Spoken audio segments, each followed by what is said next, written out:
Hi, just taking a walk on the beach here, but I wanted to make another video about the Adam and Eve story and just correct or highlight some new facts I've learned.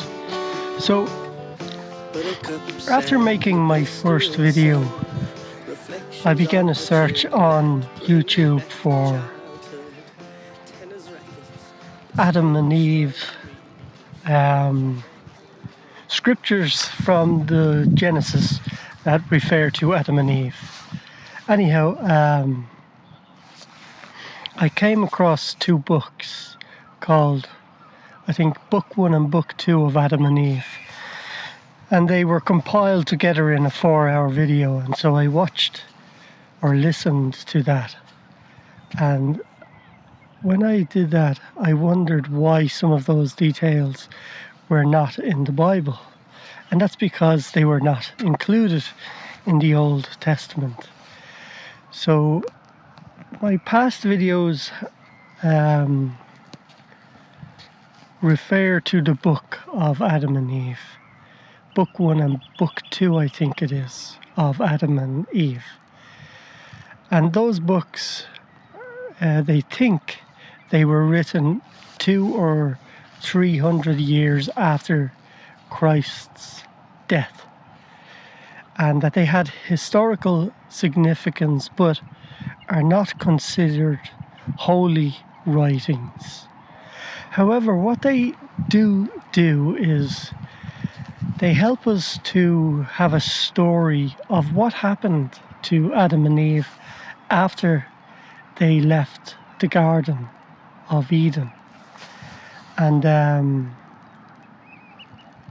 that's good that somebody took the time to do that. However, I don't think there's any historical proof that Adam and Eve ever walked into an ocean to kill themselves because they were so upset they had lost God's grace and that their state of being had changed into an animal form as opposed to being creatures of God in the garden.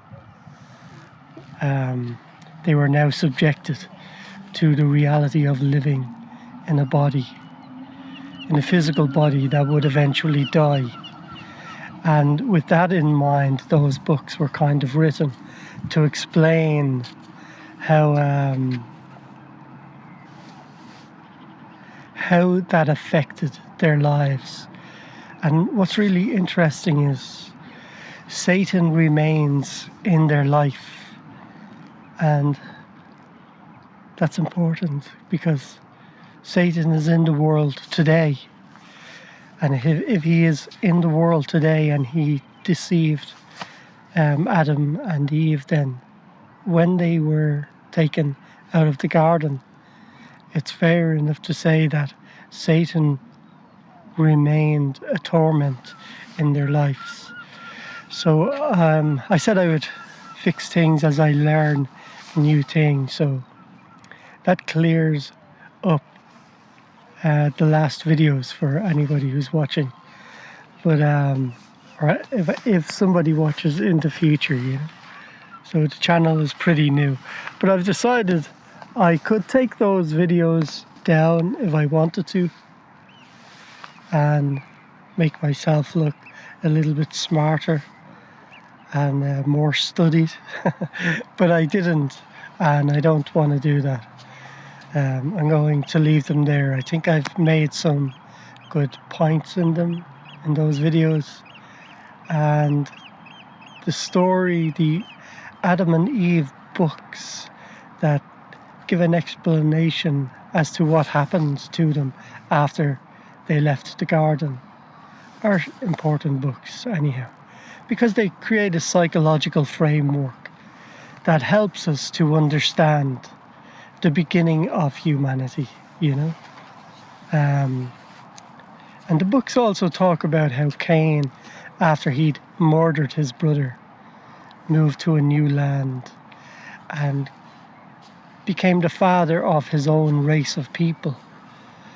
And the book talks about the troubles that lived in that world, under Cain's leadership, or I suppose he was the father of his own nation of corruption, that he had put a blot of darkness on his own soul by murdering his brother.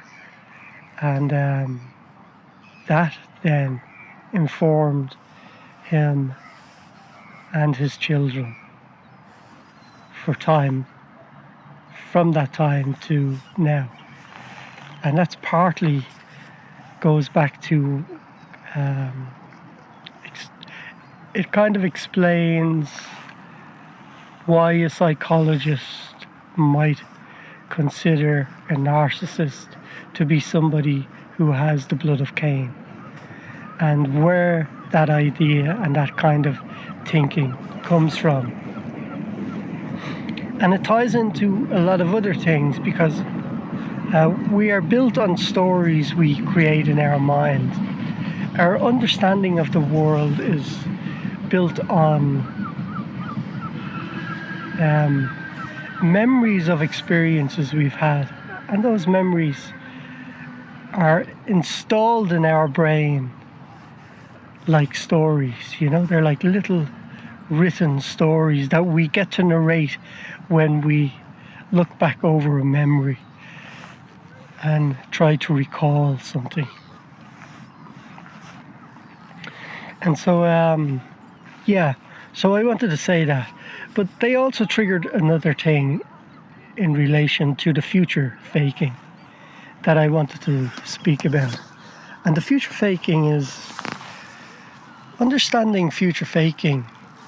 I think it would possibly take a lifetime, because there are so many ways to create false impressions of what the future would be like, or to entrap somebody with those false impressions. So, and I was thinking,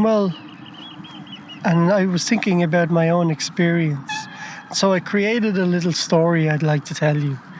So I did tell you one about the boy in the blue jumper, but I also want to tell you one about, let's pretend it's his cousin. So his cousin and his father go to climb a mountain. So the cousin's father, okay? So a different family, but another boy or a young girl. And they're climbing the mountain. Excuse me, there are lots of tiny flies here that are so small you can't see them, but they're really irritating on the beach. And every now and again I need to rub one off my face. Anyhow, so they go to climb a mountain, and they're close to the peak. They can see the summit, and the child wants to give up. And the father says, no, look down. You've climbed more than 2/3 of the mountain. You're nearly there. Let's keep going. My hand is up in the air like this. You're nearly there. Let's keep going. You can do it. I believe in you. And so the kid thinks, oh shit. And he goes and he climbs. And just as they get to the ledge at what they believe to be the summit, they climb over and look. And there's a flat piece of land and the second part of the summit. They are not there. But when they get to the top, the father knew it was not the summit, but he wanted his son to keep climbing. And so the son trusts him and keeps climbing. So the father future faked him by pretending they were close to the top of the mountain. And when they get there, the son realizes this has happened. The father said, but look how close you are now. This is the last one. We get up here and you've actually done it. You can do this. Don't give up now. And so the son climbs up. And again, the same thing happens. And now this is 2 times the father has future faked the son. But on both occasions, the son has exceeded what he believed he was capable of. He became better. He learned new things about himself. And so the father convinces him again to climb the summit one more time. And when he gets there, the same thing happens. But now he's so close to the top that even he does not want to give up. And so the son keeps going. And the father had future faked him to get him to that place, because he knew had he not done this, his son would give up. So that's an example of future faking for the right reason. And that's important because, I feel like I was future faked by somebody who had done that to me. The only thing was my summits stretched out across a very long period of time, and it was a very difficult journey. And it wasn't like climbing a mountain. It was like climbing a mountain while a volcano erupted below and the rocks above were falling. So a pretty difficult period in my life. However, I have grown a lot because of my experience, and I needed to get that in, to say that and to have another view of what future faking is and what it might look like. And there was something else I wanted to say, but I can't think of it right now. I think my discovery of the Adam and Eve books has set me back in my thinking a little bit. But I did want to say that. I did want to point out that future faking with the right attitude and the right person doing it for the right reasons is not the worst thing in the world to experience, and to keep that in mind. But future faking in order to control you and to oppress you, to slow you down, to steal your time, to steal from you the ability to have achievements that you can be proud of and enjoy in your life, You can look back on and feel like you accomplished something.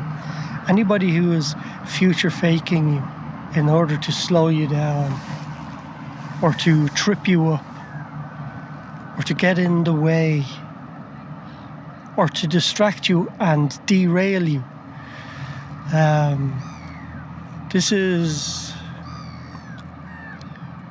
that's demonic, actually. That's what I believe.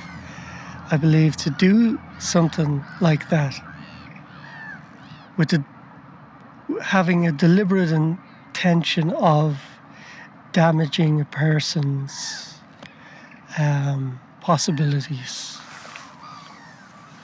or their future and their present is a big problem.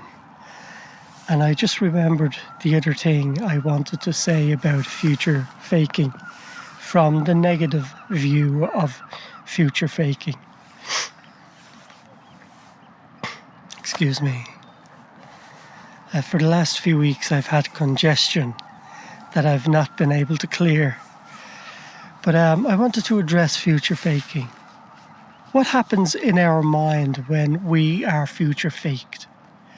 Well, if somebody paints a shiny, beautiful picture of what tomorrow will look like, the only way they can do that is if they can borrow your memory, the creative part of your memory. And that if you believe them, if you believe, hey, look, Dad is going to give up drinking, or Mum is not going to take heroin anymore. I don't know, I'm just making this up. Or, something like that. I really don't know, There's so many examples we could come up with. What they're actually doing when they do that is they're causing you to look inside your mind and create a story of a happy life with the problems gone away. And then later on down the road, when we discover this person didn't change. They broke their promise. This is the damage they're doing. What they've done is they've reached into the creative part of your mind. I don't know why, but I felt I should show you my hand that time. But they've reached into the part of your creative mind, and they've told you a lie which distorted the creation. The image you created of a happier future was a distorted image that had no place in reality. You had been manipulated. And what happens is, as you become aware of this happening to you, you shut that part of your brain down. The next time the person, if you realize, hey, this person is just future faking me, those things are never going to happen. Those wonderful promises that are being made are not going to happen. What happens is you stop creating those wonderful images, and your actual creativity begins to die. You stop trusting it. You stop trusting yourself. And so when they lie to you, they're actually reaching in to a very valuable part of who you are and damaging it. And I've experienced that in my life. I play music and write songs, and I used to put on live shows, and I still do. But I would have people come up to compliment me that I had grown up with, or from my hometown. And then they would walk away and say terrible things about me. And later on I learned to not accept the compliment and to not allow myself to have those good feelings, because they were fake feelings. They had been instigated by somebody who really didn't mean what they were saying. And I shut that down for a while. I wouldn't accept a compliment from people because of the insincere compliments I'd received from people who have the blood of Cain in them, who are jealous, who have envy, who are capable of saying and doing terrible things just because they see joy in you and how you live and how you express yourself. And so it's important to have the ability to tell the difference between what good and bad future faking is, what it is to encourage somebody who's about to give up, and what it is to future fake somebody so you can have control over them. They're two different things, and I think it's worth our while keeping them both in our mind. So I'll leave it at that. Be amazing. Have a nice life. Have a nice day. Have a beautiful breakfast, beautiful lunch, beautiful dinner and tea and supper, wherever you are in the world, and like yourself. Learn how to like yourself. And thank God for all of the good things in your life. I think that's what He's responsible for, all of the good things. So God bless. Bye bye. See you again.